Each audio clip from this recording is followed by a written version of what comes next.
Orton Gillingham. So you've wondered about what that means. Make sure you click my video, What is Orton Gillingham? But today we're on video number 4 in my Orton Gillingham in a Nutshell series. So stick around. Hi, I'm Rebecca with the Parent Teacher Bridge, where you can find the ideas and resources you need to empower you to be your child's most influential teacher. Today I'm talking about open syllables. This is part 4 in my series on Orton Gillingham. So make sure you check out the others. Video number 1, we talked about vowels and consonants and closed syllables. Video number 2, we talked about blends and digraphs. Video number 3, we talked about the magic E or vowel consonant E syllable type. Today we're covering the 3rd syllable type in the series, and that is the open syllable. So let's dig right in. Before we get started though, make sure you click like and subscribe, and please, please, please leave a comment or a question down below, and I will get to those as soon as possible. So let's get started. If you will remember, you have had your child read a 3-letter word such as the word hit. We noticed that the vowel I is closed in here by what letter? The letter T, because we read in this direction, so the T closes it in. But what happens if the I is no longer closed in? So let's erase the T. We know the word, right? Maybe your child already has some of these words with vowels at the end memorized, okay? So in the beginning, the I was short and he could not say his name, and he was saying "eh." But now in the word hi, he is long, so we're going to put a macron above it, and we can mark it as an open syllable. It is an open syllable. Now you will see some of these open syllables in multisyllable words. Let me give you an example here.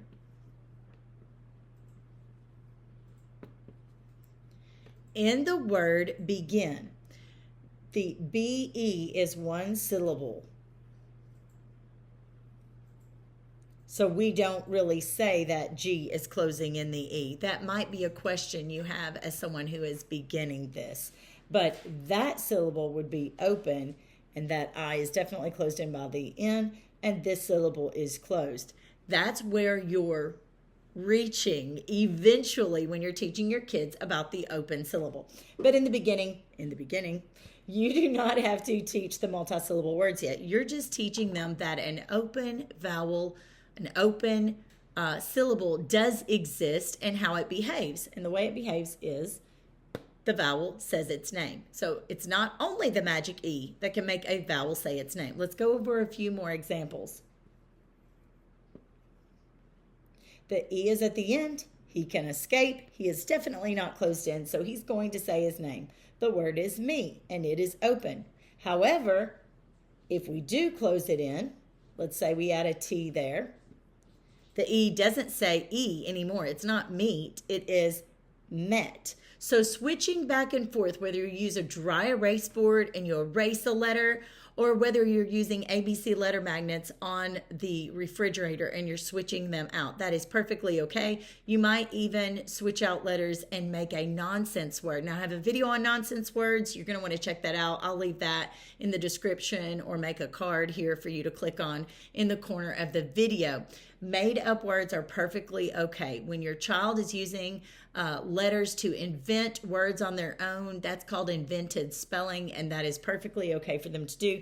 They're definitely learning how to read that way. Here are a few other examples. She, he, go. We know if we added an M on the he, it would close it in, and it would be hem, like the hem on your pants, okay? If we added a D on she, it would close in the E, and he would say eh, so the word would be shed.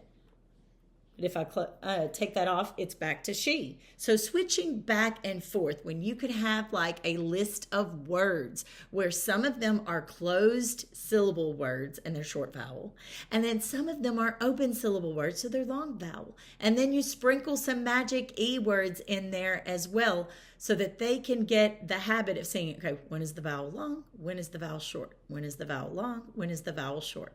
And of course, we can do the same thing with the word go. If we add a T here, it becomes got. Now, a lot of Orton Gillingham programs are going to have you mark these words. So if it's closed, remember, you put a breve above the O and mark it as closed.